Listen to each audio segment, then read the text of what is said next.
I wanted more struggle. I wanted to cry more. That's what I'm saying. I didn't cry enough.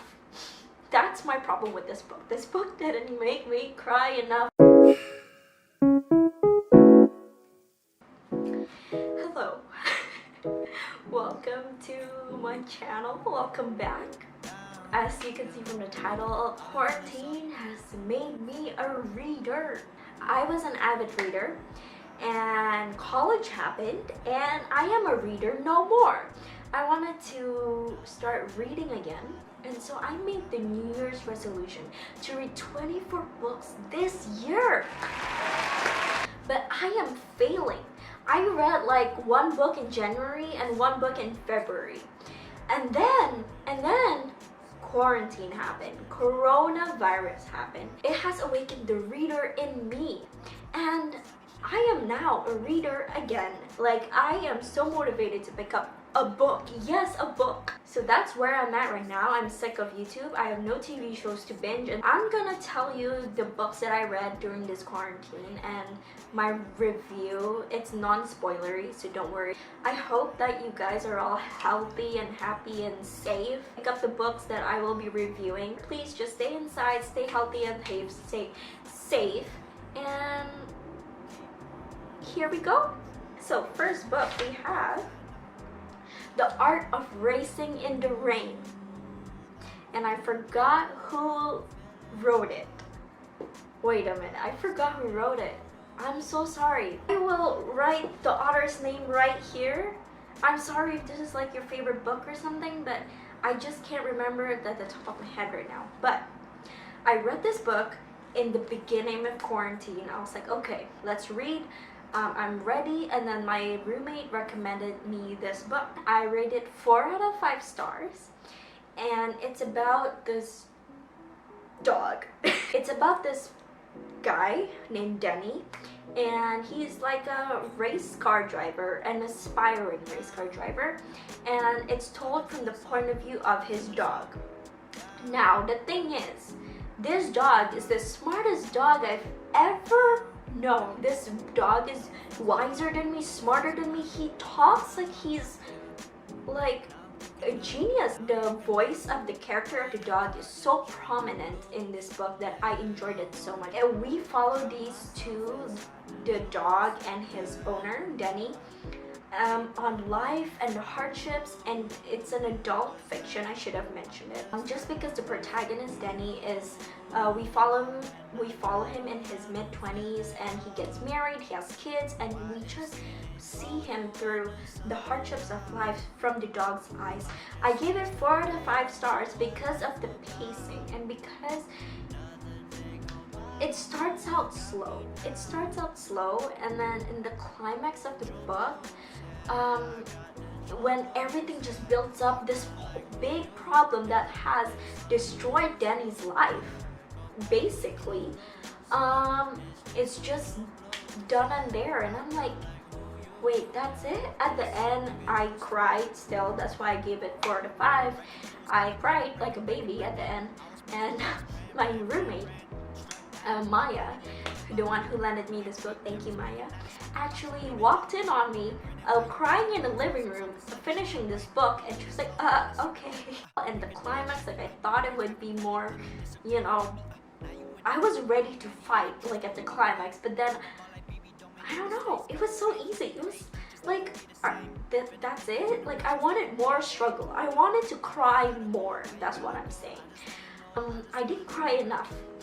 That's my problem with this book. This book didn't make me cry enough. It didn't make me angry enough. I wanted to feel the rage building up in the climax. I wanted to be like, I wanted to have the emotion where, you know, you wanted to throw this book at the wall. That's what a climax should do. But I highly recommend it. Bittersweet story about life and how hard it is from the point of view from a dog.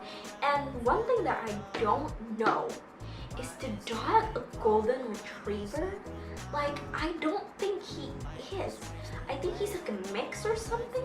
But we're gonna use this because I don't have the book with me. But the cover of the book, it's a golden retriever. And in the book, he's not mentioned as a golden retriever at all. but I'm just confused about it. So the whole story, I'm just thinking of him as a golden retriever, but maybe he's not. Maybe he's like some other dog breed that I don't remember. But that's it. Highly recommend it. Pick it up. And the next book that I read this quarantine was Big Magic by Elizabeth Gilbert. I do not have the book with me again just because I listened to it in audiobook. Sponsor for this video is none other than Audible. Just kidding. Could you imagine if I was sponsored by Audible? I listened to it in audiobook from like a free app on Libby. You can borrow free audiobooks from your local library, and that's what I did. So Big Magic by Elizabeth Gilbert, I gave it a 4 out of 5. It's a book for creatives. If you are a creative, if you like imagining things, if you like creating things, or you just want to be more creative, this is the book for you. This book has really made me fall in love with my creativity again because I lost touch of it. I lost my creativity in college. And so reading this book made me so inspired and so motivated that I am now reading again. I'm writing again, and now I'm making a YouTube video just because I felt so inspired. If you are creative, pick up this book. But why I gave it 4 out of 5 stars is because I feel like she revisits the same concepts throughout each chapter. Like you learn something new each chapter, but I feel like by the end of the book, I realized that she repeats the same thing over and over again.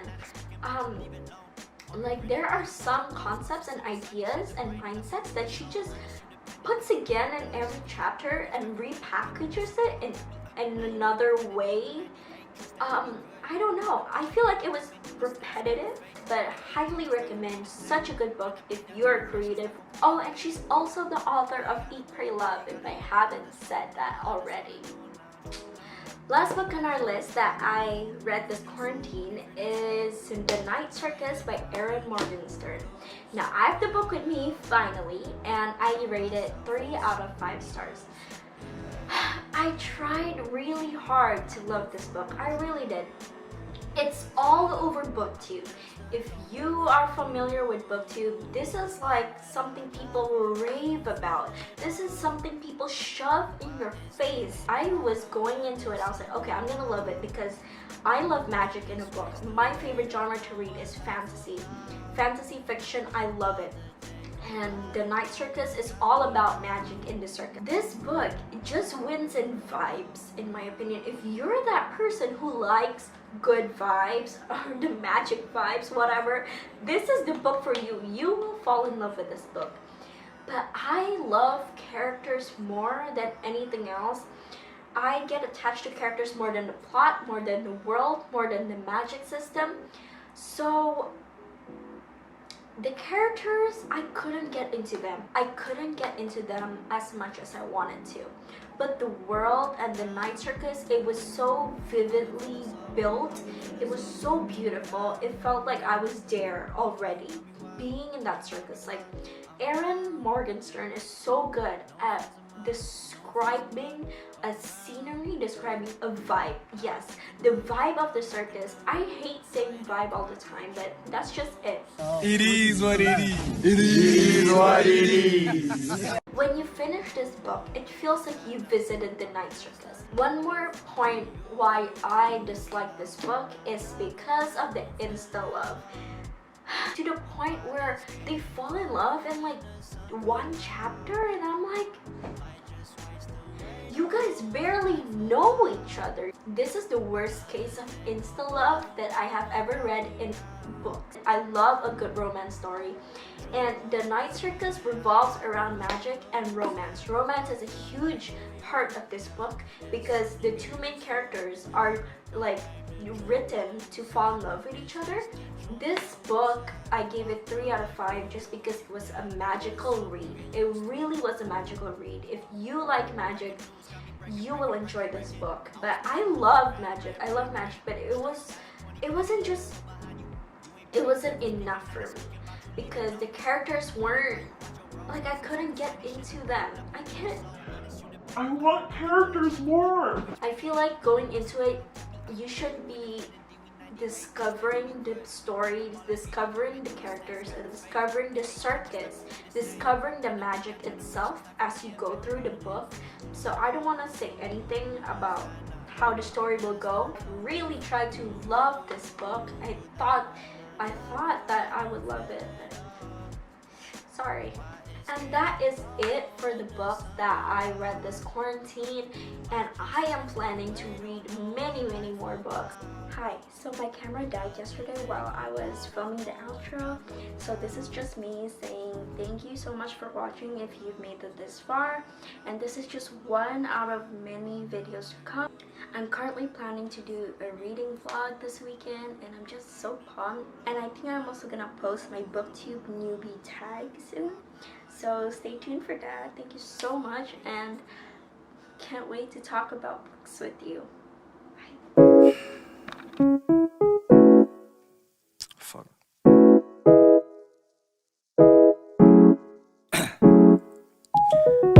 Down, yeah.